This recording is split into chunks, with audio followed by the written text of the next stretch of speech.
Hi అండి, నేను రజనీ. ఈరోజు మనం మటన్ బోన్స్ కర్రీ ఎలా తయారు చేయాలో చూద్దామండి. ఇది కొంచెం పాతకాలపు వంటేనండి. ఎందుకంటే మా నాన్నమ్మ మా అమ్మకు నేర్పితే మా అమ్మ నాకు నేర్పిందండి.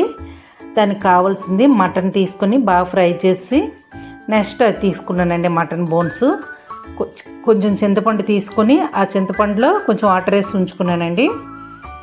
ఒక పాన్ తీసుకొని ఆ పాన్లో బియ్యము, జీలకర్ర, ధనియాలు, కొంచెం ఒక తెల్లుల్లిపాయ, నెక్స్ట్ అల్లం కూడా తీసుకున్నానండి. అవి బాగా ఫ్రై చేస్తూ నాకు ఏమనిపించిందంటే ఒకసారి నానమ్మ గుర్తొచ్చిందండి.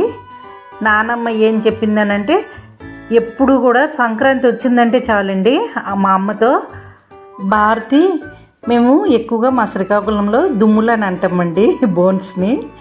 ఆ దుమ్ముల్ని నానమ్మ దుమ్ములు కర్రీ చేయరా భారతి అనేసి, మటన్ దుమ్ములు కర్రీ చేయని అనేసుకొని అనేదండి.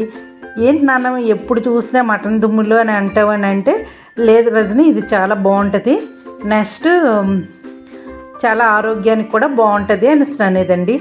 ఏంటి అనేసుకొని నేను చూస్తే ఈ మటను నేను తెలుసుకున్నది ఏంటంటే మటన్ బోన్స్లో కొల్లాజెన్, జిలాటిన్ అధికంగా ఉండడం వలన ఇది కీళ్ళ ఆరోగ్యాన్ని మెరుగుపరుస్తుందని తెలుసుకున్నానండి. నెక్స్ట్ స్కిన్ ఎలాస్టిక్ అంటే దగ్గరికి అవుతుంది, స్కిన్ మృదువుగా తయారవుతుందనండి.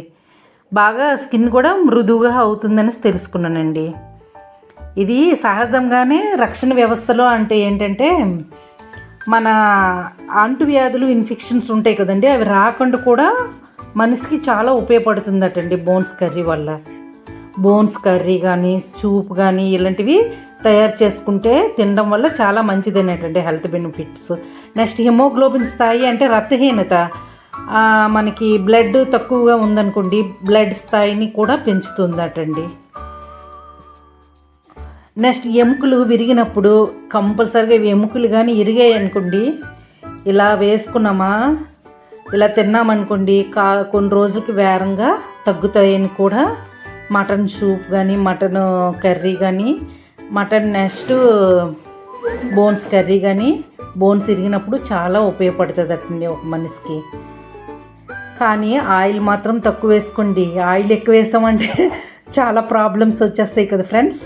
అందుకోసమనే నేను ఫస్ట్ ఆ బియ్యాన్ని చేసుకున్నాను కదా ఫ్రెండ్స్, అవన్నీ కొంచెం వాటర్ వేసేసి కలిపేసి బాగా ఉడికిన దాంట్లో వేసానండి. కొంచెం వాటర్ కూడా యాడ్ చేసుకొని బాగా దగ్గరగా ఉడికిన తర్వాత బాగా దగ్గరగా ఉడకాలండి. అలా ఉడికిన తర్వాత మనం చింతపండు జ్యూస్ తీసి చక్కగా అందులో వేసుకోవాలండి. అలా వేసుకున్న తర్వాత కొంచెం సాల్ట్, ఉప్పు సరిపోయిందా లేదో కొంచెం మనం చెక్ చేసుకోవాలండి. అలా అని దగ్గరికి అవ్వకూడదు చిక్కగా, అలానే లూజ్గా పలాచగా కూడా ఉండకూడదు, మీడియంలో ఉండేటట్లు ట్రై చేయండి. చాలా బాగుంటుంది, చాలా టేస్టీగా ఉంటుంది. ఒకసారి ట్రై చేయండి. పాతకాలపు వంట కదా, మన నాన్నమ్మలు చెప్పారని అంటే ఏవో ప్రయోజనాలు ఉంటాయి. వాళ్ళు పెద్దవాళ్ళు చాలా తెలివైన వాళ్ళు. ఒకసారి చూడండి. నేను లాస్ట్లో కొంచెం కొత్తిమీర వేసుకున్నానండి. ఉంటే వేసుకోండి, లేకపోతే లేదు, దాని గురించి ఏం ప్రాబ్లం లేదు. మన ఇంటి దగ్గర ఉంటే వాటితోనే తయారు చేసుకోండి ఏదైనా వంట, అవే చాలా టేస్ట్గా ఉంటాయి. చూడండి ఫ్రెండ్స్ ఎంత నీట్గా ఎంత చక్కగా ఉంది. కాస్త అదిగోండి తినండి. Thank you. సబ్స్క్రైబ్.